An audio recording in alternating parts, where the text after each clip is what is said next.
ఈ రోజే డౌన్లోడ్ చేయండి, మీ ఫేవరెట్ షోస్ చూడండి. క్లియర్గా లేకపోవడంతో క్లారిటీ మిస్ అవుతుంది సార్.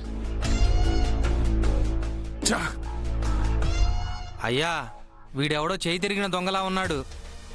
ఇక మనకు చిక్కడయ్యా. లేదురా, వాణ్ణి పట్టుకోవాలి. అమ్మవారి తాళిని తిరిగి తీసుకొని వచ్చి కళ్యాణం జరిపించాలి. అప్పుడే నా గౌరవం నిలబడుతుంది. నానా, పోయిన తాళి కోసం పాకులాడే బదులు కొత్త తాళి చేయిద్దాం నానా. రేయ్, ఈ విషయం న్యూస్ ఛానల్స్ కి తెలిస్తే గుడిలో జరిగింది చోరీ, పోయింది అమ్మవారి తాళి అంటూ, మాజీ ఎమ్మెల్యే బసవరాజు నిర్లక్ష్యమే కారణమంటూ నా మీద ఒక పెద్ద కథనాన్నే ప్లే చేస్తారా? అయ్యా, అది తరతరాలుగా వస్తున్న తాళి. అది పోవడం అపచారం. అది తిరిగి తెస్తేనే మీకు, మీ కుటుంబానికి, ఈ ఊరికి మంచిదయ్యా. పంతులు గారు, ఆ పూచి నాది. వాణ్ణి కనిపెట్టి వాడికి అర్ధగుండు కొట్టించి సున్నం బొట్లు పెట్టి గాడిద మీద ఊరేగిస్తా. వాణ్ణి వదిలిపెట్టను, ఎక్కడున్నా పట్టుకుంటాను. అలాగేనయ్యా. పుల్ల భగవంతుడా, ఎలాగోలా నన్ను తప్పించు. ప్రమాదం తప్పింది. సర్లే నాన్న, మనం వెళ్దాం పద.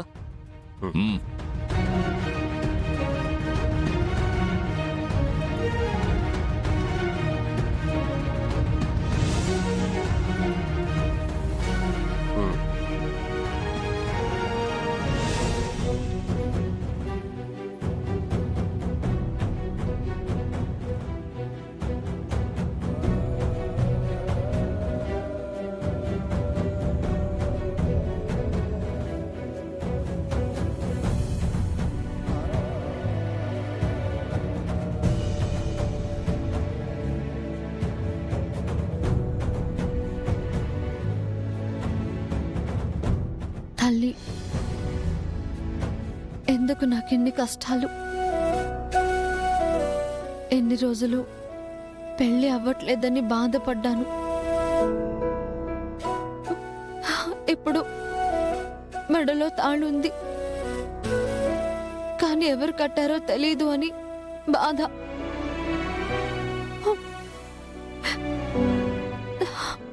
ఈ తాళి గురించి అమ్మకి చెప్దామంటే విని ఎలా రియాక్ట్ అవుతుందోనని భయంగా ఉంది. అలా అని ఎవరికి చెప్పకుండా ఉండలేకపోతున్నాను.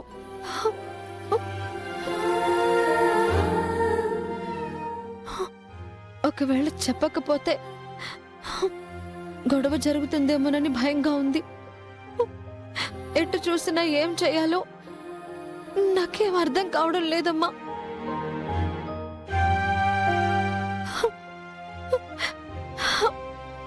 దేవుడా, నాకే ఎందుకు ఈ పరీక్ష?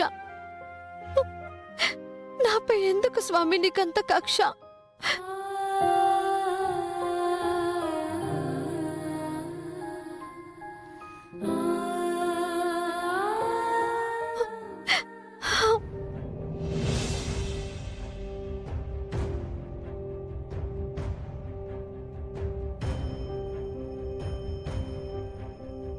అమ్మా,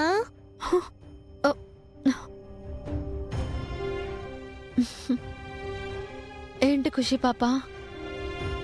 ఇక్కడేం చేస్తున్నావు? ఏం లేదు ఖుషి.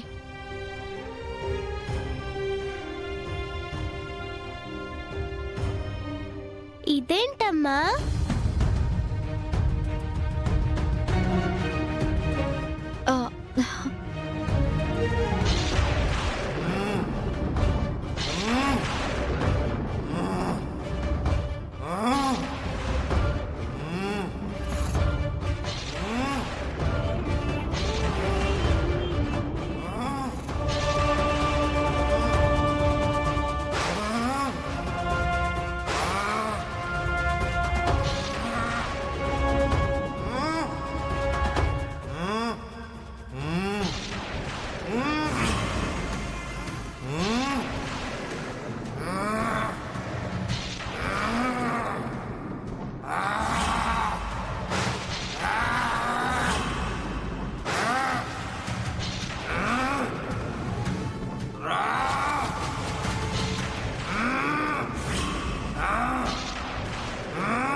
ఎందుకు అరుస్తున్నావు?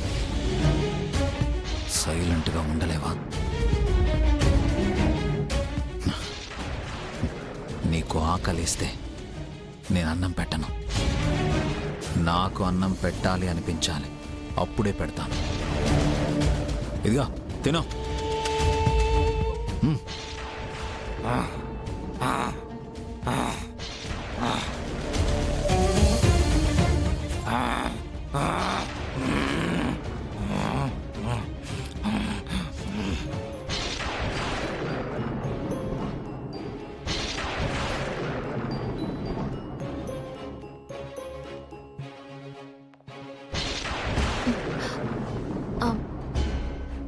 చేసారు ఎక్కడికి వెళ్ళారు?